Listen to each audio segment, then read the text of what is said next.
The First Stone, Chapter 22. "Do they know any details?" Reeve asked. He was pacing back and forth in Koval's office, his hands clenching and unclenching as he moved. Shelley Simpson had phoned for a taxi even before coming to find him and delivering Koval's message to return to North Hills. He jumped out even before the taxi had pulled up to a complete stop, then raced up the steps, knowing what had happened, hoping it wasn't true, but still knowing. Koval sat on a chair across from the one Reeve had been sitting in a few moments earlier. "Just what I told you. They found him down near the waterfront this morning." "Near Rowdy's, right?" Reeve's voice was low and even, but he was sure Koval could hear the tremor beneath the words. He cursed himself in his head. Koval, too. "A couple blocks from there, but the police haven't established a connection." Reeve's snort cut him off. "Connection might. That was payback." Rowdy had a long memory. He was referring to the liquor license the city had revoked. He knew what he should have called Jink the day he saw the news article, but he was sure Jink knew. How could he not? What could have he said? Told him to be careful? Right. Only put and need to be careful. Jink was invincible. Except he wasn't. "He's stable," Koval said quietly. "When will he be out of the hospital?" Koval didn't answer right away, and Reeve stopped pacing. Stood in front of the seated man waiting. "I'm not sure." Koval finally replied, "I doubt if anyone knows at this point." When Reeve resumed pacing, he continued, "Look, I know Jink is like family to you. Greg knows too, which is why he's arranged to take you to the hospital. But you needed to be prepared for whatever." Just then, the office phone rang. Koval reached for it. "North Hills, Koval here." He listened briefly. "Just a minute," he said, and then turned to Reeve. "It's for you. I'll give you some privacy." He handed Reeve the receiver and left the office, closing the door behind him. "Hello," Reeve said. "Jesus, Reeve, isn't this awful?" Scar's voice was too small for the room, for the receiver in Reeve's hand. In the background, he heard Bigger's voice. It wasn't making words, just sounds like syllables in a blender, their ends clipped off, each one running into the next. He was drunk, and he was crying. "I just heard," Reeve said. "You were there with him now?" "We were," she said. "They asked us to leave when Bigger wouldn't settle down." "How is he?" "Oh, Reeve, if you saw him, you wouldn't recognize him. His face is all..." And then she was crying too. There was another wail in the background, followed by a new stream of syllables that Reeve could tell was a threat or a promise. "I wish you were here, Reeve. I will be. Matheson's coming to get me." As if on cue, Matheson's escort turned into the driveway. Miraculously, it wasn't much louder than the other cars that passed by on the street, but blue smoke still plumed behind it, like a peacock in full fan.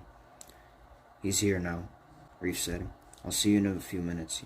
He dropped the receiver without waiting for a reply. Scar and Bigger met him at the hospital entrance. "I thought, well, let me in," Bigger wailed, his huge voice drawing the attention of everyone entering and leaving. Greg Matheson tried to put an arm around Bigger's shoulder, but gave up because of the teenager's bulk and guided him to a chair just inside the entrance. Matheson looked up at Reeve. "I'll take care of him. You and Scar go see about Jink." Reeve nodded, took Scar's hand, and pulled her toward the bank elevators ahead of them. "Which floor?" he asked, pushing both up and down buttons.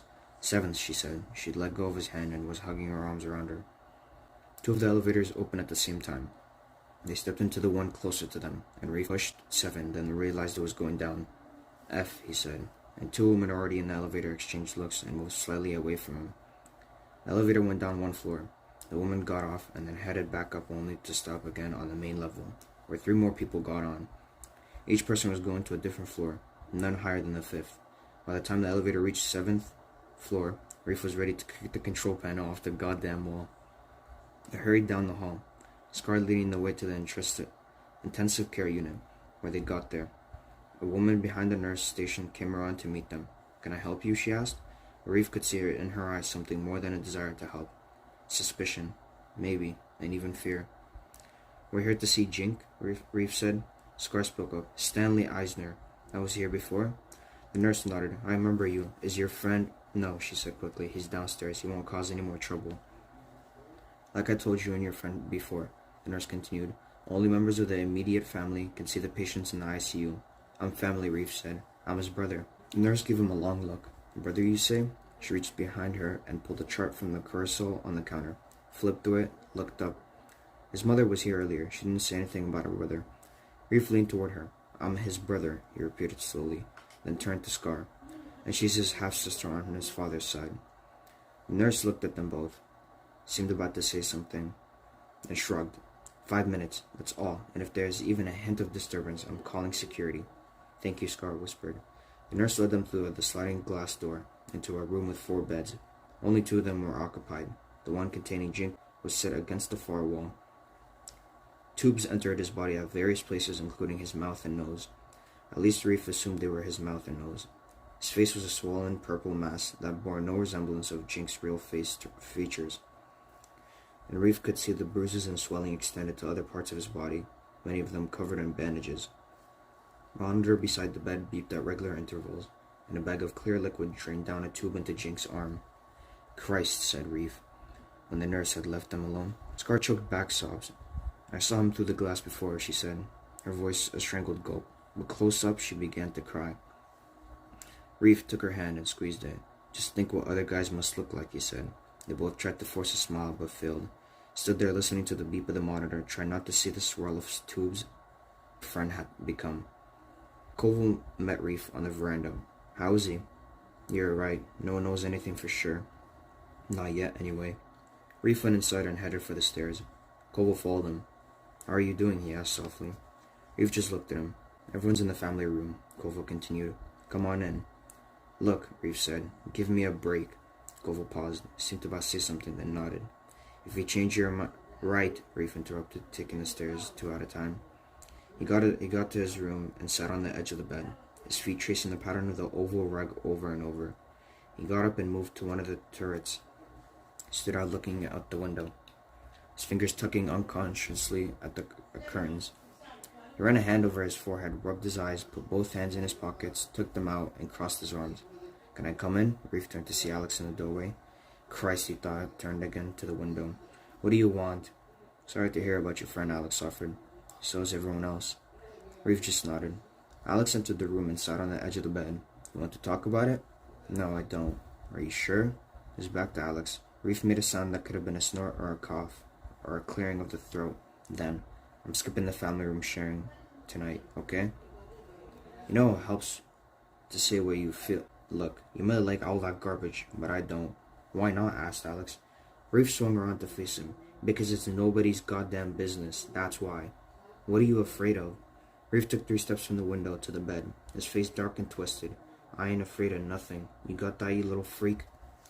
"That's denial, Reef," Alex replied calmly.